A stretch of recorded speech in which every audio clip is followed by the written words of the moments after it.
আপনাদের সকলকে আমি একটি বিনীত অনুরোধ করতে চাই, করব সত্যি? আচ্ছা, কি সেই বিনীত অনুরোধ?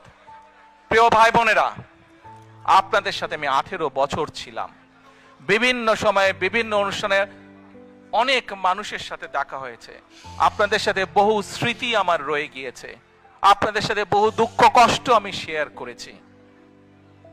আপনারা বিভিন্ন সময়, আমার বক্তব্যের শুরুতেই বলেছি, যুক্তরাজ্য সহ বিভিন্ন দেশের প্রবাসী, বিশেষ করে যারা জাতীয়তাবাদী বাংলাদেশি জাতীয়তাবাদের রাজনীতিতে বিশ্বাস করেন, আপনারা বহু মানুষ বিভিন্ন সময় আমার পরিবারের দলের বিপদের সময় আমাকে মানসিকভাবে সাহস দিয়েছেন, সহযোগিতা করেছেন, সমর্থন জুগিয়েছেন।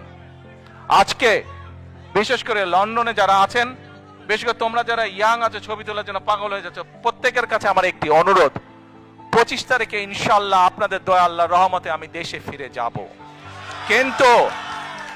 কিন্তু এখানে উপস্থিত, এই ঘরে উপস্থিত প্রত্যেকটি মানুষের কাছে আমার অনুরোধ, দয়া করে কেউ আপনারা এয়ারপোর্টে সেদিন যাবেন না।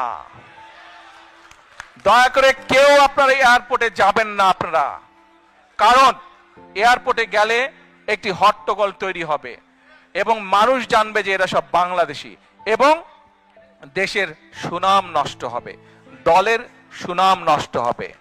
যারা এয়ারপোর্টে যাবেন না, যারা সেদিন এয়ারপোর্টে যাবেন না, আমার আজকের এই অনুরোধ যারা রাখবেন, আমি ধরে নিব তারা দল এবং সর্বোপরি দেশের সম্মানের প্রতি মর্যাদা রাখবেন। আর আমার মানা করা সত্ত্বেও, আমার অনুরোধ করার পরেও যারা যাবেন, আমি ধরে নিতে বাধ্য হব যারা ব্যক্তিগত স্বার্থের জন্য সেখানে গিয়েছেন। প্রিয় ভাই বোনেরা, সকলের কাছে দোয়া চেয়ে যাচ্ছি, আপনারা দয়া করে দোয়া করবেন, দেশনেত্রী খালেদা জিয়ার জন্য দোয়া করবেন। আপনাদের সামনে যে পরিকল্পনা তুলে ধরেছি, আল্লাহ যাতে আমাকে তৌফিক দেন দেশ এবং দেশের মানুষের জন্য সেই কাজগুলো যাতে সম্পূর্ণ করতে পারি। আল্লাহ হাফেজ। বাংলাদেশ জিন্দাবাদ, বাংলাদেশ জাতীয়তাবাদী দল জিন্দাবাদ। আসসালামু আলাইকুম।